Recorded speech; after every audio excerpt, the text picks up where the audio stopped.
கர்த்தருடைய பரிசுத்த நாமத்துக்கு ஸ்தோத்திரம். May all praises be. தேவன் ஒரு புதிய நாளை எங்களுக்கு தந்திருக்காது. The task will not succeed. எரேமியா 2 அதிகாரம் 37வது வசனம். The book of Jeremiah chapter 2 verse 37. நாம் தவறுகள் செய்யும் போது மனம் திரும்பி நல்ல வாய்ப்புகளை பயன்படுத்தி எச்சரிக்கை வரும்போது எல்லாவற்றையும் விட்டு விலகி தேவனை மகிமைப்படுத்துவோம். Let us glorify God by going away from all wrong deeds, and let us repent when we make mistakes and make use of our opportunities in our life. அந்த வசனம் நாங்கள் வாசிக்கிறோம். Let us read the verse. நீ உன் கைகளை உன் தலையின் மேல் வைத்துக்கொண்டு இவ்விடத்தில் இருந்து திரும்பி புறப்பட்டு போய், ஏனெனில் உன் நம்பிக்கைகளை கர்த்தர் வெறுத்திருக்கிறார், அவைகளால் உனக்கு காரியம் வாய்க்காது. From it too you will come away with your hands on your head. The Lord has rejected those in whom you trust, and you will not prosper by them. முதலாவது குறிப்பாக, As my first point, தவறுகளை சரி செய்து கொள்ளாதவர்களுக்கு, to those who have not corrected their mistakes, கவனியுங்கள், listen.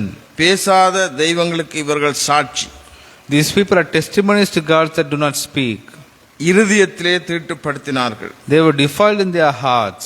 வீணானதை பின்பற்றி தேவனை மறுதலித்தார்கள். They betrayed God by speaking about useless things. பேசாத தெய்வங்களினால் உன்னுடைய பாவங்கள் வெளியே வர முடியாது. Your sins will not come to the surface because of the gods who do not speak. இரண்டாவது குறிப்பாக, As my second point, நல்ல வாய்ப்புகளை தவற விட்டவர்கள், those who have missed their opportunities, முதற்கனியாகி உன்னை நேசித்தவர், the one who loved you as his first fruit, நம்மீதுள்ள தேவன் நம்பிக்கை உடைத்தவர்கள், those who shattered our belief in God.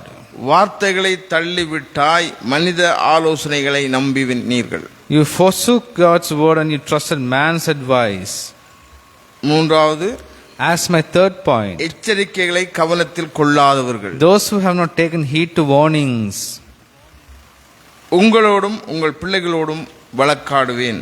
I will litigate against you and your children. உன் தீமை உன் மாறுபாடுகளும் உன் பொல்லாத கசப்புமான காரியங்கள் என்ன என்று உணர்ந்து கொள். Realize that your evil, perversity and harm are bitter to me. உன் நம்பிக்கை என்ன? கர்த்தர் வெறுத்திருக்கிறார், காரியம் வாய்க்காது. Your task will not succeed. God hates your trust. கவனித்துக் கொள்ளுங்கள். Listen. உன் நடக்கைகளையும் Your behavior, கிரிகைகளையும், your deeds உங்கள் பாவங்களையும் and sins, உங்களுக்கு வாய்ப்புகளையும் எச்சரிக்கைகளையும் பயன்படுத்தி மனம் திரும்புவோம். and let us repent by using the chances and warnings we have received in our life. தேவன் தாமே நம்மை ஆசீர்வதிப்பாராக. May God bless us abundantly. ஆமென், ஆமென், ஆமென். Amen, amen, amen.